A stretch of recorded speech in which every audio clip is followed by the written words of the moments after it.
அனைவருக்கும் வணக்கம். இது சாய் கவிச்சாரல். நான் ஜீவி. இன்றைக்கி சாய் சச்சரித்திரத்தினுடைய 37வது அத்தியாயம் பார்க்கலாம். ஒவ்வொரு வியாழக்கிழமையும் ஒவ்வொரு அத்தியாயம் மீதும் 36 முடிச்சிட்டோம். இந்த வியாழக்கிழமை அத்தியாயம் 37 பார்க்கலாம்.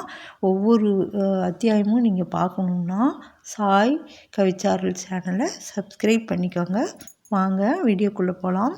அதுக்கு முன்னாடி வழக்கம் போல் நம்ம இஷ்ட தெய்வங்களை வணங்கிக்கலாம். வாங்க. ஓம் சாய்பாபா போற்றி. ஓம் எம்பெருமானி போற்றி. ஓம் விநாயகரே போற்றி. இப்போது அத்தியாயம் 37 நம்ம என்ன பார்க்க போகிறோம்னா, முதலாவதாக சாவடி ஊர்வலம். இந்த அத்தியாயத்தில் வேதாந்தத்தின் சில கருத்துக்கள் பற்றி ஹேமாட் பந்த் சிலவற்றை குறிப்பிட்டுவிட்டு சாவடி ஊர்வலத்தை வர்ணிக்கிறார். முதலாவதாக முன்னுரை. ஷாயின் வாழ்க்கை புனிதமானது. அவரது அன்றாட நடைமுறை ஒழுக்கம் புனிதமானது. அவரின் வழிகளும் செயல்களும் விவரிக்க இயலாதவை. சில நேரங்களில் அவர் பிரம்மானந்த அதாவது தெய்வீக ஆனந்தம் பெருநிலையில் இருந்தார். மற்றும் சில சமயங்களில் ஆன்ம ஞானத்துடன் அடக்கமாய் இருந்தார். ஏராளமான பல செயல்களை செய்தாலும் சில சமயங்களில் அவைகளில் தொடர்பேதுமின்றி தனித்து இருந்தார். முற்றிலும் செயலே அற்றவராக சில சமயம் தோன்றிய போதும் அவர் சோம்பலாகவோ தூக்க மயக்கமாகவோ ஈர்க்கவில்லை. தமது சொந்த ஆன்மாவிலேயே அவர் கட்டுண்டு இருந்தார். அமைதியான நிசப்தமான அசைவற்ற கடலை போல அவர் காணப்பட்டாலும் அவர் அளவிட முடியாத ஆழமானவர். எவரே அவரின் சொல்லில் அடங்கா பெருங்குணத்தை விவரிக்க இயலும். அவர் ஆண்களை சகோதரர்கள் என்றும் பெண்களை சகோதரியாகவும் தாயாராகவும் கருதினார். எல்லோரும் அறிந்துள்ளபடி அவர் பரிபூர்ண தூய நிரந்தர புனித பிரம்மச்சாரி ஆவார். அவர் தம் கூட்டுறவால் நாம் பெறும் ஞானமானது மரணம் வரை நம்மிடம் திகழட்டும். அவர் தம் பாதங்களுக்கு எப்பொழுதும் முழுமையான பக்தியுடன் சேவை செய்வோம். அவரை அனைத்து ஜீவராசிகளிடமும் காண்போம். அவர் தம் நாமத்தை எப்போதும் விரும்புவோம். ஹேமாட் பந்த் விலகிச் செல்வதாக தாமே கருதும் வேதாந்தத்தின் சில தலைப்புகளில் நீண்ட விளக்க உரை புரிந்த பின்னர் சாவடி ஊர்வலத்தை விவரிக்கச் செல்கிறார். சாவடி ஊர்வலம் பாபாவின் படுக்கை அறை முன்னமே விவரிக்கப்பட்டது. ஒரு நாள் அவர் மசூதியில் தூங்கினார். மறுநாள் சாவடியில் அதாவது மசூதிக்கு அருகில் 2 அறைகள் உள்ள கட்டிடம் அங்கு தூங்கினார். பாபா இவ்வாறு மாறி மாறி தூங்குவது மகா சமாதி அடையும் வரைக்கும் நடைபெற்றது. 1909ஆம் ஆண்டு டிசம்பர் 10ஆம் தேதி முதல் அடியார்கள் பாபாவுக்கு சாவடியிலேயே முறையான வழிபாடு செய்ய தொடங்கினர். சாவடிக்கு போகும் முறை வந்ததும் மக்கள் மசூதியை சூழ்ந்து கொள்வர். மண்டபத்தில் சில மணி நேரம் பஜனை செய்வர். அவர்களுக்கு பின்னால் துளசி பிருந்தாவனத்தின் வடதிசைக்கும் பாபாவின் முன்னாலும் உள்ள இடைப்பட்ட இடத்தில் ஒரு அழகிய ரதம் இருந்தது. பஜனையில் விருப்பமுள்ள மக்கள் இருந்தனர். பஜனையில் விருப்பமுள்ள ஆண்களும் பெண்களும் உரிய நேரத்தில் வந்தனர். தங்கள் கைகளில் தாள், தப்லா, கர்தால், மிருதங்கம், கஞ்சீரா, கோல் முதலிய இன்னிசை கருவிகளை வைத்துக்கொண்டு பஜனை நடத்தினர். அங்குள்ள அடியவர்களை எல்லாம் ஈர்த்து இழுத்த காந்தம் சாய்பாபா ஆவார். புறத்தே உள்ள திண்ணையில் சிலர் தங்கள் தீவட்டிகளை ஒழுங்குபடுத்தினர். சிலர் பல்லக்கை அலங்கரித்தனர். சிலர் தங்கள் கைகளில் பிரம்பு குச்சியை வைத்துக்கொண்டு பாபாவுக்கு ஜெயகோஷம் செய்து கொண்டு இருந்தனர். மூளையானது ஜோடனை துளிகளால் அலங்கரிக்கப்பட்டது. மசூதியை சுற்றிலும் எரியும் விளக்குகளின் வரிசை தங்கள் ஒளியை சிந்தின. ஷியாம் கர்ண என்ற பாபாவின் குதிரை முழுவதுமாக அலங்கரிக்கப்பட்டு வெளியே நின்று கொண்டிருந்தது. பின்னர் தாத்யா பாட்டில் சில ஆட்களுடன் பாபாவிடம் வந்து அவரை தயாராகும்படி கேட்டுக்கொள்கிறார். தாத்யா வந்து தனது கைகளை பாபாவின் அக்குளில் கொடுத்து அவருக்கு உதவி செய்யும் வரை பாபா அமைதியாக உட்கார்ந்திருப்பார். தாத்யா பாபாவை மாமா என்று அழைத்தார். உண்மையில் அவர்களது உறவு மிக மிக நெருக்கமானது. தமது உடம்பில் பாபா வழக்கமான கஃனியை அணிந்து ஷட்கா சிறு தடி வைத்து தமது அக்குளில் வைத்து கொண்டு தம் சிலீம் அதாவது புகைப்பிடிக்கும் மண்குழாய் புகையிலை இவற்றோடு ஒரு துணியை தோளில் போட்டுக்கொண்டு கிளம்ப ஆயத்தமாகிறார். பின்னர் தாத்யா பொன்னால் எம்ப்ராய்டரி வேலை செய்யப்பட்ட ஒரு அழகிய சால்வையை அவர் மீது அணிவித்தார். இதன் பின் பாபா பின்னால் இருக்கும் விறகு கட்டைகளை தமது வலது கால் கட்டை விரலால் சிறிது பின்னுக்கு இழுத்து வலது கையால் எரிந்து கொண்டிருக்கும் விளக்கை அணைத்துவிட்டு சாவடிக்கு புறப்படுகிறார். டாஷே அதாவது தம்பட்டம், பேண்டுகள், சங்குகள், மிருதங்கம் முதலிய எல்லா விதமான இசைக்கருவிகளும் தங்கள் விதவிதமான ஒலிகளை எழுப்புகின்றன. வான வேடிக்கைகள் மாறுபாடான வெவ்வேறு வகையான வர்ணஜால காட்சிகளை காட்டுகின்றன. வீணை மிருதங்கத்துடன் இணைந்து ஆண்களும் பெண்களும் பஜனை செய்து கொண்டு பாபாவின் பெயரை பாடிக்கொண்டு நடக்க துவங்குகிறார்கள். சிலர் மகிழ்ச்சியால் நடனமாடினர். சிலர் பல வகையான கொடிகளையும் கம்புகளையும் எடுத்து செல்லுகின்றனர்.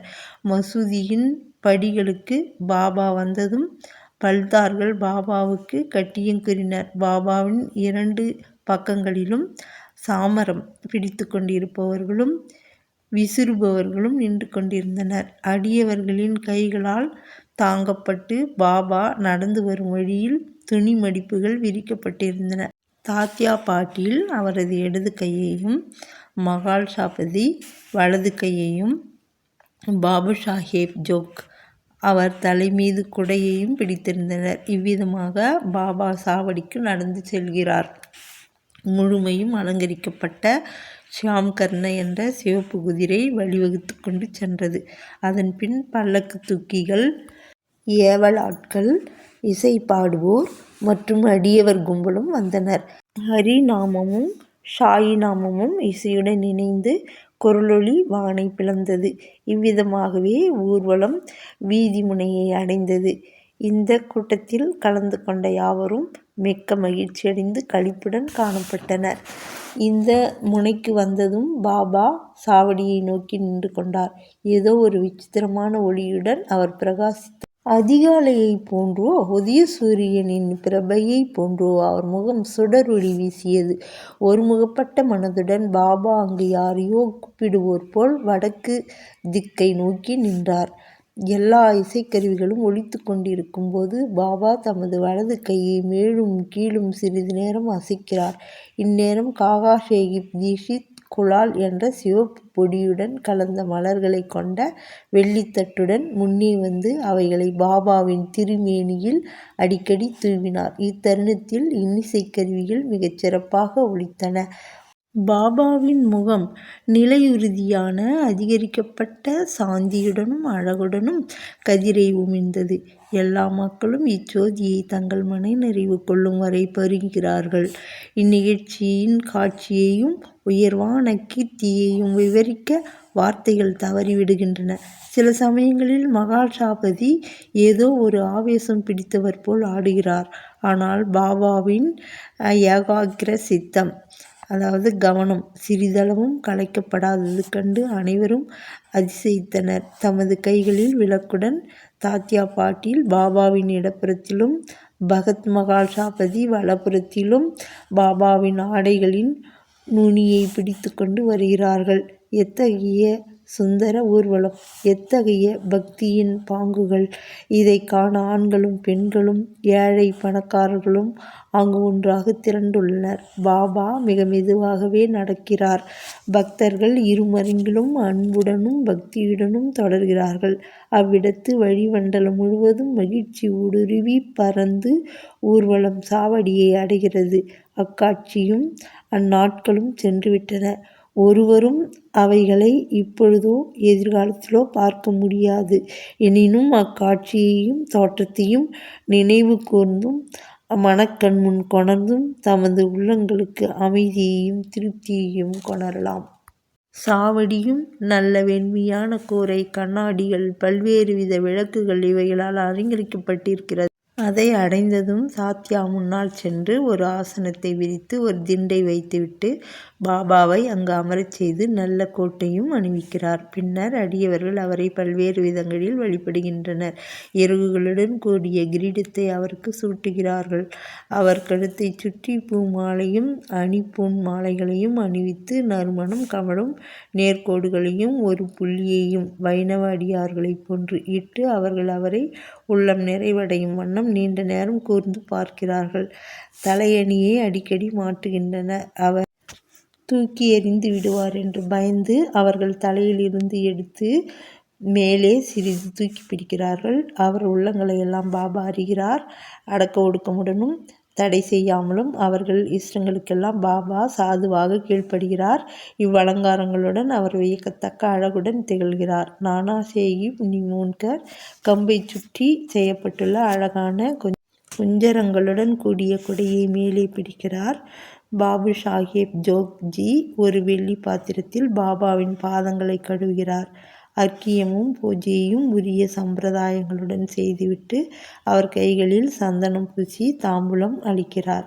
பாபா தமது ஆசனத்தில் அமரும்போது தாத்யாவும் மற்றவர்களும் நின்று கொண்டிருக்கிறார்கள். அவர் பாதங்களில் வீழ்ந்து பணிகிறார்கள். பாபா திண்டின் மேல் சாய்ந்து கொண்டு இருக்கையில் அமரும்போது இருமருங்கும் உள்ள அடியவர்கள் சாமரமும் விசிறியும் வீசுகிறார்கள். பின்னர் சாமா சிலீம் புகைப்பிடிக்கும் மட்குழாய் தயார் செய்து அதை தாத்யா பாட்டீலின் கையில் கொடுக்க அவர் அதை தமது சுவாசத்தால் ஒரு முறை உறிஞ்சிய பின்னர் பாபாவிடம் கொடுக்கிறார். பாபா புகைத்த பின்னர் பகத் மகால் சபதியிடம் கொடுக்கப்பட்டு பின்னர் சுற்றி எல்லோரிடமும் வழங்கப்படும். ஜடமான சிலீம் புனிதமாக்கப்பட்டது. அது பலவித தண்டனைகளுக்கும் துயரங்களுக்கும் ஆட்பட வேண்டியிருக்கிறது. குயவர்களால் அது மிதியுண்டும் திறந்த வெளியில் காய வைக்கப்பட்டும் நெருப்பில் சுடப்பட்டும் இருப்பினும் அது பாபாவின் கைகளில் படுவதற்கும் அவரின் முகத்தை பெறுவதற்கும் நல்ல அதிர்ஷ்டம் பெற்றிருக்கிறது. இதன் பின்னர் விழா முடிவடைந்து பூமாலையை பாபாவின் கழுத்தில் அடியவர்கள் இடுகிறார்கள். செண்டும் அளிக்கிறார்கள். உணர்வு வசமுறா நடுநிலைமையின் அவாவின்மையின் அவதாரமாகிய பாபா அட்டிகை அணிமணிகள் பூமாலைகள் மற்றும் பல அலங்காரங்கள் இவைகளை பற்றியெல்லாம் எல்லளவும் கவலைப்படுவதில்லை. ஆனால் தம் அடியவர்களிடம் உள்ள உண்மையான அன்பின் காரணமாக அவரவர்கள் தாங்கள் விரும்பிய வழிகளை கையாண்டு மகிழ்வடைய அனுமதித்தார். முடிவாக இன்னிசை கருவிகள் தங்கள் புனித ராகங்களை ஒலித்து கொண்டிருக்க பாபு சாஹேப் யோக் எல்லா சம்பிரதாயங்களிலும் ஆர்த்தி காண்பிக்கிறார். இந்த ஆர்த்தி முடிவுற்றதும் அடியவர்கள் ஒவ்வொருவராக வணங்கி விடை பெற்று கொண்டு வீடுகளுக்கு திரும்புகிறார்கள். தாத்யா பாட்டீல் அவருக்கு சிலிம் பன்னீர் அத்தர் செண்ட் இவைகளை அளித்துவிட்டு புறப்படுவதற்காக எழும்போது பாபா அவரிடம் அன்பு ததும்ப என்னை பார்த்துக்கொள், வேண்டுமானால் போ, இரவில் சில சமயங்களில் வந்து என்னை விசாரித்துக்கொள் என்று கூறுகிறார். சரி என விடையளித்துவிட்டு தாத்யா பாட்டீல் சாவடியை விட்டு வீட்டுக்கு செல்லுகிறார். பின்னர் பாபா தாமே படுக்கையை தயாரித்து கொள்கிறார். ஒன்றன் மேல் ஒன்றாக 50-60 வெள்ளை துண்டுகளை விரித்து படுக்கையை தயார் செய்து கொண்டு இளைப்பாறச் செல்கிறார்.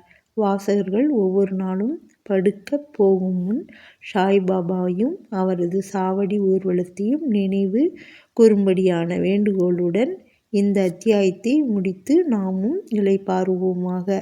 ஸ்ரீ சாயியை பணிக. அனைவருக்கும் சாந்தி நிலவட்டும். அடுத்த வாரம் அத்தியாயம் 38 பார்க்கலாம். மீண்டும் சாய் பக்தர்கள் அனைவருக்கும் நன்றி.